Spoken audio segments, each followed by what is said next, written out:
Ladies and gentlemen, Arnel here, I'm a lady tech class. Say hi to the family. Hi, family. So today we are reacting on the myth of American decline. Oh, wow. There's a lot of stories out there saying America is declining, right? And naturally, we don't think America is in decline, but we don't have any knowledge to back that. So this guy in this video is going to explain why America is not in decline. Alright. And I love it because I don't like to hear that America is in any decline. I like America at the top, right? Yeah, they should always be at the top. At the top. That's for the better of the The planet. world. Yeah. So let them know. Oh, family, thank you. I have just one humble request. Yeah. Consider watching at least half of the video. Yeah. Or better still, 75% of the video. Why not the 100%? I mean, you look so amazing doing that. Thank you, family. Sorry, God. So you heard her. Half of the video or even the whole video. We'll be so grateful. So grateful. Let's go find out why America is not in any decline. I wouldn't be declining anytime soon because that is exactly what we like to hear. This is a video about the most important yet most ignored concept in world power. It's the reason some nations fall behind while some get ahead. Why the world is so uneven in its spread of wealth and power. Every year, more and more people are asking about American decline. Maybe out of fear, maybe out of hope. Yet what none of it talks about, that on a planet so random, so different, so spread out, the physical land I like to under take our it feet is the again. ultimate. Let's take Every it year, more and more people are asking about American decline. Maybe out of fear, maybe out of hope. Yet what none of it talks about, that on a planet so random, so different, so spread out, the physical land under our feet is the ultimate constraint on what choices a country has. Why is China doing that? Why hasn't Africa caught up? Why is that place on the map always having problems? This video is brought to you by Farmland LP. Every feature of land can be positive, negative, or neutral for the country that occupies it. The big flat area stretching from Moscow to Warsaw is a negative for Russia. It's hard to defend. Germany and Napoleon walked their armies right through here. The Himalayas on China's western border shake out to be neutral, giving protection from countries on the other side, but denying China overland access to the Indian Ocean, severely limiting trade and military options. On the other side of the coin, the Mississippi River Basin has more navigable miles of river than the rest of the world put together, giving the U.S. a major surplus of food and a cheap way to transport it. Look at all these kinds of features over every country, and the ordering of the world clicks into place. So let's play a game. The first known humans evolved out of Southeast Africa, slowly spreading out across the world as they settled into the 6 cradle of civilization societies: Olmec in Mexico, Karasupe in Peru, Nile in Egypt, Mesopotamia, Indus in India, Yellow River in China. You want what every country wants, to be at peace. I'm loving this guy. Oh my God. I love it. He says he's explaining so well. I think I don't know if I'm biased, but he's just saying exactly what I like to hear. I love that. I am biased, guys. I am not hiding that. But I'm not a propagandist. I love the US. I like to see them at the top. We do. Right? Yeah, let's go. Growing prosperous for as long as possible. One of these original 6 did far better than the rest, with the outcome largely predetermined by the features of land around them. Knowing that, which would you choose to start as? Food is critical. A population can't grow without it. You'll of course want fresh water, something reliable and plentiful. People and your crops depend on it. A natural barrier would be welcome, something invading armies would struggle with. The Nile. For those that said the Nile, tell them what they've won, Bob. Yes, the 138 pyramids built in early Egypt weren't an accident. You need stability for that, and the Nile was the most stable society the world has ever known for 3 predictable reasons. 1, it had the best river, most reliable, and not flooding to a degree that every so often it kills 10% of your people, making it easy to grow food. 2, the flatness of the river made it easy to transport things from the upper down to the coast.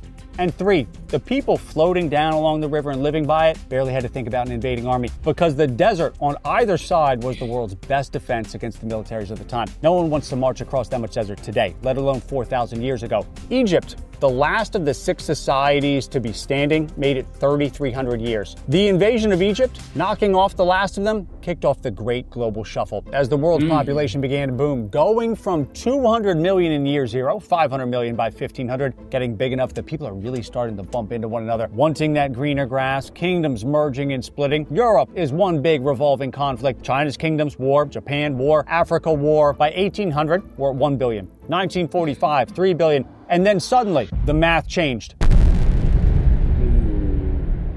Are we really going to invade them? What if they have nukes? Borders started being redrawn much slower than the previous 2,000 years. Earth's geography lottery, what it blessed and cursed nations with, became locked in, starting with the United States as governor of Earth's most enviable landmass.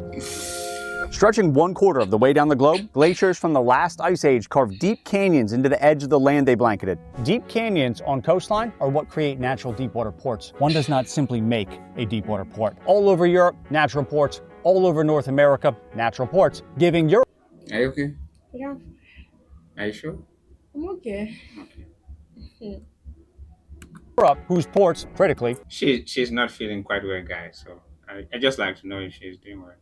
didn't freeze in the winter, by far the best ship design and navies of the time. Ships and navies that could leave the ports of Europe, but then also easily land and keep landing in the natural deepwater ports of North America. New York, Boston, Philadelphia, Baltimore, quickly establishing highly productive settlements they use as a foothold to push west across North America. Ports, people, the land along the East Coast, great. But that was not what cemented the United States into an inevitable superpower. It was the Louisiana Purchase, a legal guarantee that no other European power would colonize or explore. This area of land was purchased for $340 million in today's money. But What? $340 million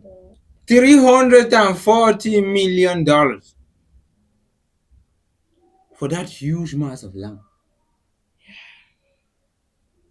That was a gift. What would that piece of land be Wait, worth today? let's get that it's a truly again. priceless. It's people, the land along the East Coast, great. But that was not what cemented the United States into an inevitable superpower. It was the Louisiana Purchase, a legal guarantee that no other European power would colonize or explore. This area of land was purchased for $340 million in today's money. Bro. But what would that piece of land be worth today? I mean, it's a truly priceless section of the United States. There is no scenario under which America would sell the middle of the country. But if you had to come up with a dollar value for it, it's worth at least $60 trillion.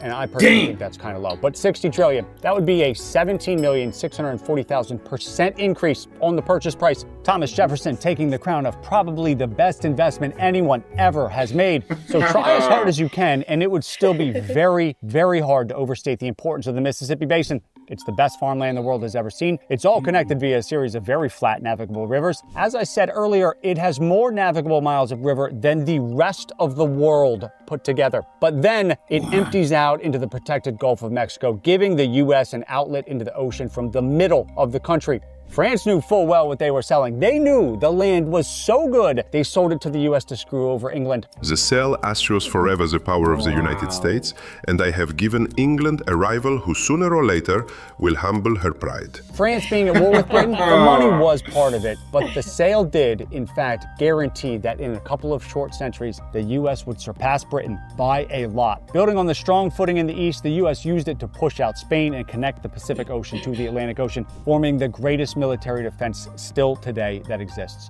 3,000 miles between the constantly warring Europeans and 4,500 miles from Asia. This Great Blue Buffer is the main reason the U.S. is the only highly developed country that hasn't had to rebuild over the last 150 years. Great. The U.S. has all this cool land, and here's where it all comes together. Relative to what? The power games nations play, the great game as some call it, is largely based on what the land under each country allows them to do relative to other countries. So here are 4 very specific examples of how major countries lack the geographic power of the United States. Let's have it. China has access to just one ocean, the Pacific, and that access is gated by the Philippines, Japan, and Taiwan, and the rest of the countries that border the South China Sea. All mostly unfriendly to China, which historically has left the country in a bad spot in times of conflict. All of its trade passes within an easy plane's distance of an unfriendly country, and 80% of its oil goes through the Malacca Strait, a very narrow choke point. So for the past 2 decades and tens of billions of dollars, China has been working very hard to secure overland access to a second ocean, the Indian Ocean, trying to connect the Karakoram Highway to a deepwater port in southern Pakistan, and rail and pipeline over the West Mountains to the coast of Myanmar. These are the only two ways China may ever be able to drive a truck from within its borders and load the cargo it carries onto a ship, making China's military position, offensive and defensive, relatively poor compared to the expansive ocean access provided by the Atlantic, Gulf, and Pacific coasts of the U.S. 4 times the size of Europe, the second largest continental population after Asia, Africa's promise has been so high for so long that the struggle of the continent to field a country able to work up through the global rankings seems to defy logic. Huge. This is our own judgment. So he's about to explain why Africa is so weak, like economic and militarily. Natural resource wealth, but the rivers, the coast, it is all working against the continent. Nobody has ever run the Congo River from top to bottom. 1,600 miles from the headwaters, it reaches the Atlantic Ocean here. Right here is where everyone who's tried has quit.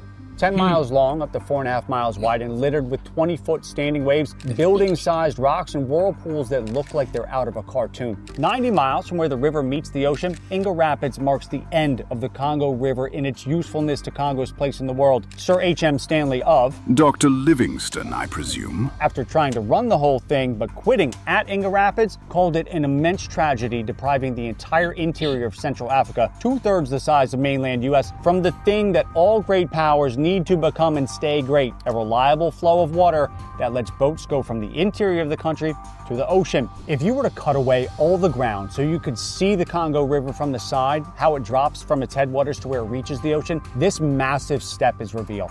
This is the Mississippi for comparison, a boat-friendly paradise. But even if the Congo was as flat as the Mississippi, it would run into one of the worst stretches of land on the entire planet for natural deepwater harbors. Untouched by glaciers, the coast of Africa is remarkably smooth. Few jagged indentations, too smooth. You see how the Chesapeake Bay is all jagged like this? It is perfect for trade. But these don't really exist on the coast of Africa. The continent, get this, has 20% of all the land on the planet, but because the coast is so smooth, very few indentations, it has less than 5% of the world's coastline. Europe has 7% of the land, 16% of the coastline. But to make things more difficult, the smoothness doesn't do much to slow or break up the energy of the open ocean like a jagged coast does. It slams into the continent, creating one of the most powerful ocean currents in the world very close to shore, currents that sweep up the sediment West Africa's 2 rivers bring to the ocean and spread it out into any indentation where it can fit, like the few natural harbors Africa does have, which makes the task of keeping African ports open, deep enough for large ships, free from sandbars and shoals that are constantly forming, drifting, reforming, dredging it all away is a Sisyphean task that wasn't possible to do before sophisticated machinery. Africa never stood a chance to be one of the premier continents for trade once the oceans became the way goods are moved around the world.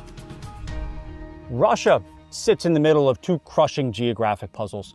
The first is what we're seeing in Ukraine. This area of land is so flat that it keeps Russia's generals up at night. Not once, but twice over the last 200 years, a European army has marched right up to Moscow. Napoleon captured it. But even if Russia did control that whole run of land, it still lacks the thing any true superpower must have: multiple deep warm water ports that are attached to its mainland. To get to the Atlantic, Russia either has to use its one port in the north of the country, go through the choke point of the Baltic and through the Danish Straits, or down through Turkey, through the Mediterranean, and out into the Atlantic.